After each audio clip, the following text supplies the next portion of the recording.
Alright, today I'm going to pick back up with Alexander Slavros' Zero Tolerance.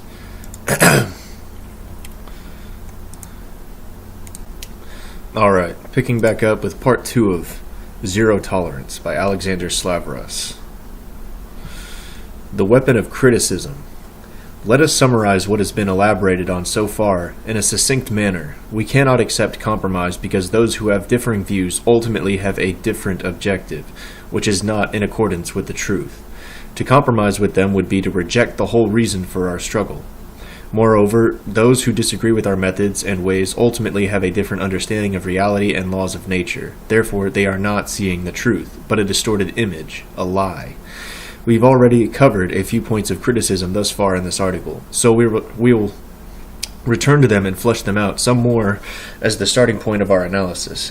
Namely, we talked about the criticisms of purity spiraling and not punching right, as well as the call for unity in alliances. All of these are part of the same narrative of posing a united front against a common enemy. Of course, the very subject matter of this article deals with figuring out if the people who call for these alliances are in any way our actual allies, or something else. Perhaps something subversive. Nevertheless, let us address the call itself. We do not approve of alliances. Nowadays, all fascists and National Socialists around the world form a unified struggle against a common enemy towards the exact same goals. Thus, one can only call it an alliance from a technical viewpoint in the sense that various nationalists come together. However, they make up one cohesive group. As Aryans and as fellow fascist National Socialists, the only alliances that we can forge are with entities that exist outside the National Socialist fascist sphere with those who are not us. Beyond what we have already highlighted, namely that others either do not follow or struggle to find their way towards the truth, the sun outside the cave, one of the fundamental reasons not to engage in alliances was highlighted by one of the great champions of our struggle, who makes this observation with the presupposition that all the parties involved truly want the same thing. Too many people believe that combining the strength used by the groups traveling down different roads into one unified journey would be more certain to bring success and bring it faster. But this is not the case. Nature herself, using pitiless logic, decides who succeeds by putting the various groups in competition with one another and forcing them to struggle for victory. At this time, all those leaders who could not stand on their own feet united into these worker coalitions in the belief that 8 lame men, arm in arm, would create one big gladiator. If there were one healthy man among the lame ones, he needed all his strength to keep the others on their feet and ended up paralyzed himself. I already know this is Adolf Hitler. It must never be forgotten that nothing truly great in the world has ever been achieved by an alliance. It has always been through the triumph of the individual. The very origin of joint forces carries with it the germ of its own later decay. Great intellectual revolutions that shake up the world are only conceivable and only possible when they are monumental struggles by individuals and never when they are enterprises of coalitions. Adolf Hitler, Mein Kampf, Volume 2, Chapter 8.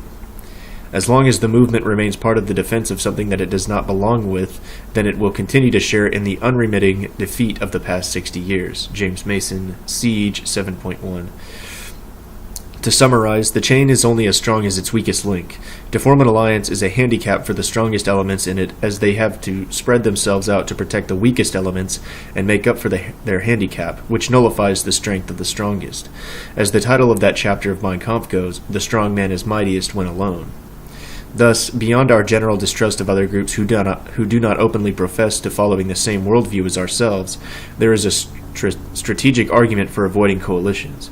The distrust, however, stems from another legitimate issue which gets criticized by would-be allies as purity spiraling. Should we join a coalition, then we do so based on some vague common denominator at the expense of all the more specific and exact aspects of our worldview and what it is we struggle for, in order to avoid punching right. The group becomes something less than what it was on its own as a result, its ultimate goals obscured. We cannot afford any longer the stupid mistakes of mixing and confusing our goals and priorities like so many right-wing types have done in the past. James Mason, Siege 7.5. In short, alliances come at a price of maintaining one's own principles and goals, as they are expected to simply button up and not bring up anything that would rock the boat of the vast variety of elements that make up the alliance. The demand of any alliance is for all involved groups to submit to a certain level of passivity and give up the freedom of action that they may deem fit to exercise when on their own. The social equivalent of this would be to host a horror movie fans club and then have it to integrate into a larger moviegoers club, ended up watching romantic comedies and other genres you don't like more often than you preferred horror genre, all the while keeping quiet and not complaining about it. The only way we can maintain and pursue our own distinct and precise end goals, which are defined by our staunch adherence to the truth, is to remain steadfast in our own path that stands alone from all the rest, inasmuch as the truth stands alone from the countless lies. Rejecting the idea of any coalitions and their inherent vagueness that would handicap us in achieving the goals that nobody else in the coalition shares. Moreover, it becomes beneficial that we should criticize such coalitions and their vagueness in order to make our own path, with its distinct and coherent strict ideals, shine all the brighter for its clarity and consistency, as opposed to the muck that surrounds it on all sides and tries to encroach and absorb it. The radiance this produces only attracts to us the exact type of people we should hope to have join us, those who search for the truth and who do not have agendas which are actually contrary to our own. If we are to assume malicious intent behind dragging National Socialists, fascists into coalitions, then the obvious aim of that action is to make us reject our own ideals and bolster someone else's numbers, or to manipulate us into temporarily subsiding our uncompromising fanaticism towards the promotion of our ideals and taking action that would lead to their realization. Coalitions hold no benefit for us even with benign intent behind them, and the subversive intent is realized by the very nature of coalitions with no other special effort or distinct trait by which the malicious nature of the proposed alliance can be identified. Hence it becomes hard to tell if a given ally promoting a coalition does so out of naivety, or because he is an enemy seeking to anchor us down in the mud and make us submit to passivity. Either way, we will never accept any coalitions. We cannot afford to. There is only one front in the struggle, National Socialists/fascists versus the rest. We fight against everyone. That is fascism. That's a quote by Pierre Drew La Rochelle, Fascist Socialism. This, of course, prompts another criticism from the would-be allies, namely that of, why can't you just leave us/them alone? Let everyone do their own thing, follow their own tactics/path to victory. Every bit helps. We're all contributing and helping the same ends. This argument is not new. Many right-wingers are sincerely concerned, I know, about my battles with men such as Maguire, Snowden, Welch, Hargis, etc., and all my revelations of what they really are. They are doing good, I am told. Why not let them go about their business their own way? They are helping, don't hurt them. I maintain they are only giving the appearance of helping, but are actually hurting. Before a mass of people will rise up and do anything effective and forceful about a tyrannical situation, there must be built up a certain emotional pressure. A firecracker has not the force of a rifle bullet because it explodes harmlessly in all directions. But the gas from a rifle bullet cannot escape, except by forcing the bullet out at a terrific speed. Because it is confined, directed into useful channels, as long as Welch and all the rest of his ilk, rich and poor, can give themselves the illusion of fighting the Jews by exploding the pressure inside of them verbally and harmlessly in all directions and without ever hurting a Jew traitor, they keep the pressure we need to get mad and fight from ever building up. The Jews know this, and permit these hundreds and hundreds of harmless right-wing organizations to spout endlessly in silence behind the Jewish paper curtain. They don't reach any significant number of people outside their own group. Even when they do, their approach is so feeble and so psychologically wrong that they win only a few rare types. They never get out into the public, into the streets, and reach the masses with an inspiring and driving masculine movement, which alone can win the hearts of the masses. They pass literature and talk only to each other. If just 1/10 of the money which pours every year after year, into such firecracker movements were to be contained, directed, and used behind an ideological bullet forced out by fighting men, the Jews would stop at nothing to crush and destroy that deadly bullet. Even without that money, with only a few grains of powder, but confined and directed with force, we have already earned the all-out hate of the Jews. The only sure sign that we are not firing the eternal right-wing gas at them, but the deadly bullets which they know will eventually destroy their illegal, tyrannical power. That's by George Lincoln Rockwell from White Power, Chapter 12. George Lincoln Rockwell would sometimes copy over entire segments of his autobiography. this time the world, into his last work, White Power, and it is there that we can pick up the further conclusions Rockwell drew from his experience with the American right wing. Some more Rockwell quotes. It is for political reasons, not personal animosity, that I consciously and calculatingly expose these political frauds. The doctor cannot cure as long as the patient is chasing after quacks and imagines himself getting better. The patient, our white race, is dying. The situation is desperate, and it is viciously criminal to be a millionaire and then take the dimes and dollars of sincere little people in exchange for sugar syrup. The right wing cannot be wheedled together, but it can be driven together. This is our naked purpose. We intend to make it impossible for the fakes to keep up their medicine show, no matter how they pound their drums next to our office. Sooner or later, our mastery of the right wing is assured. We have faced and beaten the worst the Jews have. We will have little trouble conquering and organizing the feeble right wing, exposing the simple truth about such men as Russell McGuire as part of that cruel but utterly necessary conquest. No matter how we are cursed and hated by the short-sighted, we will win all sincere Americans and white men, when they see that we have done what they have so long prayed for, united the right wing and driven steel into its backbone. The process is never easy or pleasant, but we mean to save our country and our race. The hurt feelings of a few millionaires, hobbyists, and incompetent leaders will not deter us from our holy mission.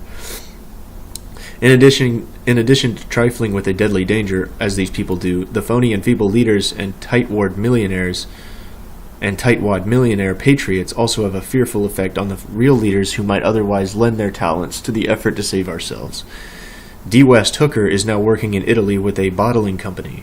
He is disgusted and discouraged. His experiences with McGuire and the others, the same experiences which have made life so miserable for me and my family, have driven him back to the arms of the Jews and their money. We can't afford this, Americans. Every day I am told breathlessly what an indispensable leader I am, and how the movement needs me, and how terrible it would be if anything happened to me. This is indeed true. To the devil with phony modesty. Without me there would still be only babbling and whispering and sneaking and publishing and hoping in America, while the Jews counted their money, pushed the blacks into your schools and homes, and made token gestures of attack from time to time as such feeble anti-Semites. 3 years ago, I wrote the prediction that a spearhead Nazi attack would revive the whole right wing by giving it courage, and it has. The Jews are revealing that we have given them the heebie-jeebies by spewing forth more anti-Nazi lies and hoaxes than ever before. But Hooker is one of the men who could have led fighting young men, as I am, in a fight to save America. The nice people who back such Wake Up America patriots, as McGuire drove a great white leader into the arms of the Jew money masters. How many more Hookers there are is a tragic, unanswerable question. No, America, there's a period there. No, America, it is not wicked to expose and attack McGuire and his ilk. Such phonies have been wrecking the movement they are supposed to be creating for many, many years.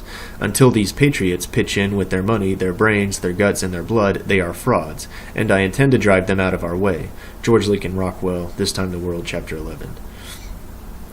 To summarize, we cannot accept the very existence of other groups that may be driving the forces and energies of potential and hopeful, but so far unrealized, fascists and National Socialists away from the path they are meant to follow, the path that puts them in our ranks and into the arms of various quacks and frauds that for all intents and purposes puts them into a passive, catatonic state, if for no other reason than that they have to do so in order to play nice with others in the alliance of muck they had been dragged into.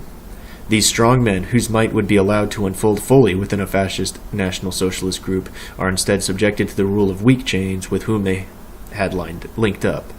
It is imperative to our victory, and the best way we can honor Commander Rockwell's legacy as one of the great champions to our cause, that we must leave no more room for frauds and quacks. As such, the right-wing spectrum is once again of no use for us, as it exists exclusively as a premise and rallying cry for unity and alliances of these very frauds and quacks.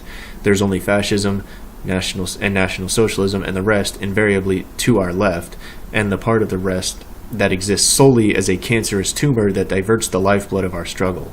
The so-called right wing, which exists simply as a last-ditch, easy way out that potential and hopeful fascists/National Socialists waste their time on, or as a playground for the worst kind of frauds, must be cut away. Rockwell had personal experience with all of these same arguments and calls for unity that we hear today. The aptly named 50 Years of Failure chapter that we quote above from White Power refers not to the period from 1950s to 2000s, but to the 50 years leading up to Rockwell setting course on an openly National Socialist activism in the late 50s. We already showcased how little has changed in the 50 years since Rockwell, amounting, I think that's supposed to be a URL, but I can't, it's not in my PDF, amounting to over 100 years of failure total now, yet our would-be allies, namely those carrying the mantle of the alt-right, still insist on something new and original, rather than walking down a beaten path to obscurity. There's only 2 or 3 ways to really judge what the alt-right is. Either it is a continuation of the third position and new right trend of being a Nazi while avoiding being called a Nazi. Now there's another great way of describing alt-right. Entryism tactic bullshit, which puts them into the earnest idiots category for us. A continuation of American conservatism, read liberalism, via a new brand that appeals to younger demographics, conservatism for millennials. Or it is a bunch of liberals, i.e. American conservatives, who suddenly realize that they don't like niggers and Jews, but have otherwise not given up on all their liberal values and just want more of the same, just minus the niggers, Jews, Mexican, and Muslim immigrants. So let us go over each possibility and discuss them in some detail. And that'll end this recording for now.